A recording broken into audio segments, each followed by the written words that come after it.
Joe Grant walked into Bob Hargrove's saloon in Fort Sumner, New Mexico, January 10, 1880. He was drunk, armed with an ivory-handled Colt .45, and telling everyone he was going to kill Billy the Kid. Billy was sitting at a poker table 20 feet away. Grant was 28 years old, 6 years older than Billy, and had a reputation for bar fights and intimidation. He'd killed 2 men in Texas. Billy had killed 8. Grant didn't know Billy was in the room until someone told him. Billy knew Grant was there the moment he walked through the door. Grant's gun had 6 bullets. By the time he pulled the trigger on Billy, it had 0. Billy had emptied it while Grant was too drunk to notice. The trick took less than 2 minutes. The bullet Grant expected to kill Billy clicked on an empty chamber. Billy's bullet didn't. This is the smartest gunfight in Old West history. No speed, no distance shooting. Pure calculation. Billy the Kid won before the fight even started. The setup. A drunk man with a death wish. Fort Sumner was Billy's territory. He knew every face, every table, every door. He'd been coming to Hargrove's saloon for months, playing cards, drinking whiskey, keeping his guns close.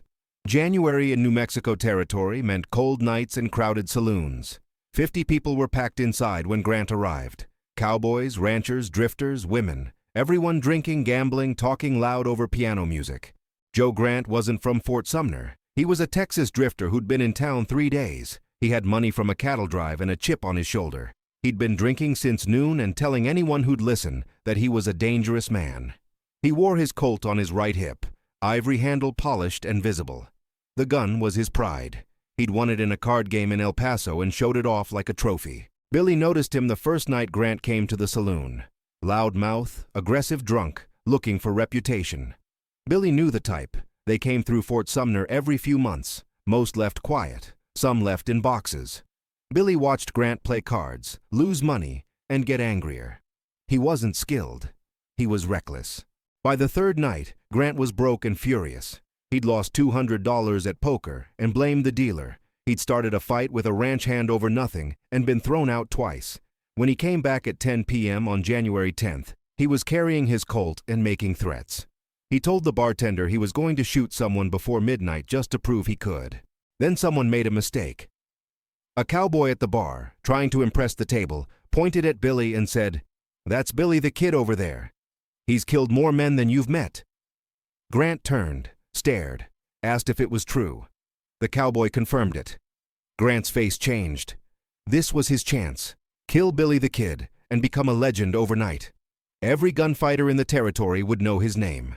Billy saw it happen, saw Grant's eyes lock on him, saw his hand drop to his gun, saw the decision form.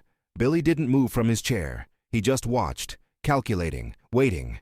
The entire saloon went quiet. Everyone knew what was about to happen. Joe Grant versus Billy the Kid. A drunk nobody versus the most wanted outlaw in New Mexico. This wasn't going to end with handshakes. The impossible plan. Empty the gun without him knowing. Most gunfighters would have walked out, avoided the confrontation, waited for better odds. Not Billy. He stayed in his chair, kept playing cards, and formed a plan that required perfect timing and absolute nerve. The plan: get close to Joe Grant, admire his gun, empty the cylinder, put it back, wait for Grant to draw on him, watch Grant pull a dead trigger. It sounds simple. It wasn't. Grant was paranoid, aggressive, and had his hand near his gun constantly. The saloon was packed with witnesses. One wrong move and Grant would know something was wrong. Billy had to be smooth, friendly, unthreatening. He had to make Grant want to show off his gun. Billy stood up from the poker table, walked toward Grant with a smile. Not aggressive, curious, friendly even. Grant tensed. His hand moved toward his holster. Billy raised his hand slightly, showing he wasn't reaching for anything. "That's a beautiful gun," Billy said, loud enough for everyone to hear. "Ivory handle. Don't see many like that." Grant relaxed, slightly. His ego was bigger than his paranoia. He loved that gun. Loved when people noticed it. "Won it off a gambler in El Paso," Grant said. His words were slurred but proud. "Cost him $500. "Can I see it?" Billy asked. This was the moment. If Grant said no, the plan died. If Grant drew the gun to show it off but kept his finger on the trigger, the plan died. If anyone in the saloon warned Grant, the plan died. Grant hesitated, looked around, 50 people watching. He wanted to impress them, wanted to show off his prized possession. He pulled the Colt from his holster slowly, deliberately, and handed it to Billy handle first. Billy took it, felt the weight, admired the ivory, spun the cylinder. Everyone in the saloon thought he was just examining it. What he was actually doing was reading the cylinder position and counting the rounds. 6 bullets, fully loaded, hammer resting on an empty chamber for safety, which meant the next trigger pull would rotate to a live round. Billy spun the cylinder again, this time with purpose. He rotated it exactly 5 clicks. Now the hammer was resting on a live round, which meant the next trigger pull would hit an empty chamber. He handed it back to Grant. "Beautiful piece," Billy said. "You're a lucky man." Grant took it back, felt proud, felt dangerous, shoved it back in his holster without checking the cylinder. Why would he? Billy the Kid had just admired his gun and handed it back. No threat, no conflict. Billy walked back to his poker table, sat down, picked up his cards, waited. The entire exchange took 90 seconds. No one suspected anything. Grant thought he'd just impressed Billy the Kid. What he'd actually done was hand Billy the keys to his own death. The confrontation. A dead man talking. 20 minutes passed.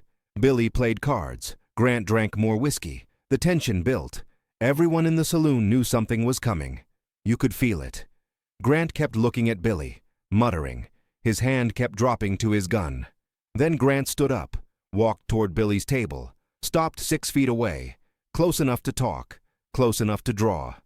"I heard you're fast," Grant said. His voice was loud, challenging. "I heard you've killed a lot of men." Billy looked up, calm, no fear in his eyes. "I've killed men who needed killing. You think you're faster than me?" Billy didn't answer, just stared. The saloon went silent. No piano, no talking.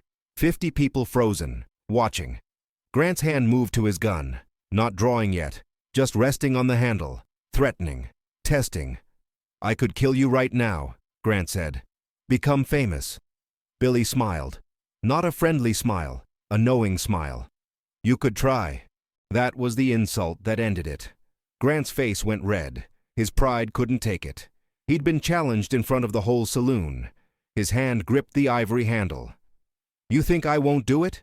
Grant shouted. Billy stood up, slowly, his hands visible, away from his guns. He had 2 revolvers on his hips. Grant had 1, but Billy wasn't reaching for either of them yet. "I think you'll do whatever you're going to do," Billy said. His voice was steady, matter of fact, no emotion.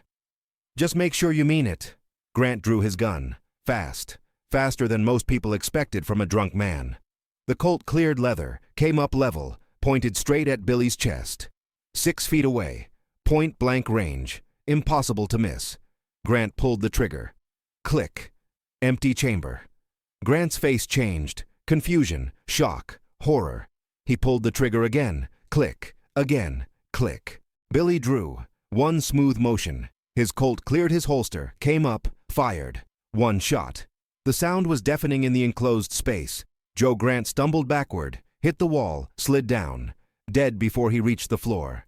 The entire fight from Grant's draw to Grant's death. 3 seconds.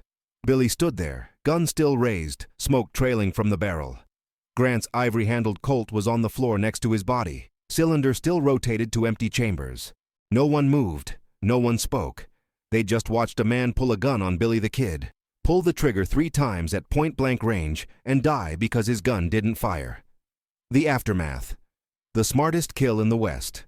Billy holstered his gun, looked around the saloon. "Self-defense," he said. 50 witnesses. No one argued. Grant had drawn first, fired first. Well, tried to fire first. Billy had waited until Grant pulled the trigger before drawing his own gun. Legal self-defense by any standard. The sheriff arrived 10 minutes later, questioned witnesses. Everyone told the same story. Joe Grant tried to kill Billy the Kid. Grant drew first. Billy defended himself. Case closed.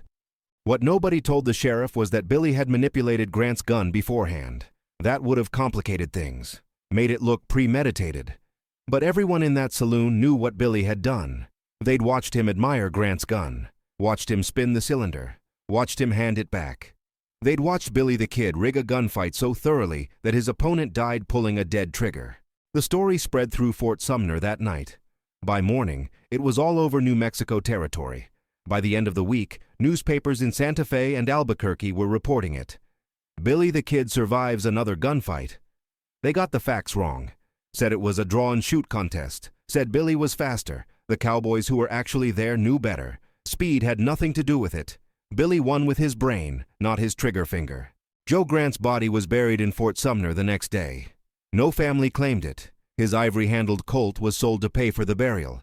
It disappeared into history. Some say Billy bought it. Others say the bartender kept it. No records exist. Billy stayed in Fort Sumner for 3 more days. Played cards in the same saloon. Sat at the same table. No one challenged him. No one even looked at him wrong. The message was clear.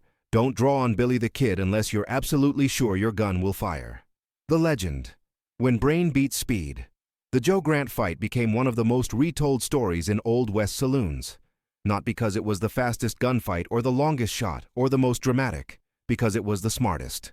Gunfighters talked about it for years. The trick with the cylinder. The calm manipulation. The perfect execution. Some called it cheating. Others called it genius. Billy called it survival. Why give a man a fair chance when he's trying to kill you? Billy said later, according to witnesses. Fair fights are for idiots and dead men. The story changed in the telling. Some versions said Billy switched Grant's bullets with blanks. Others said he broke the firing pin. One newspaper claimed Billy hypnotized Grant into not checking his gun. All wrong.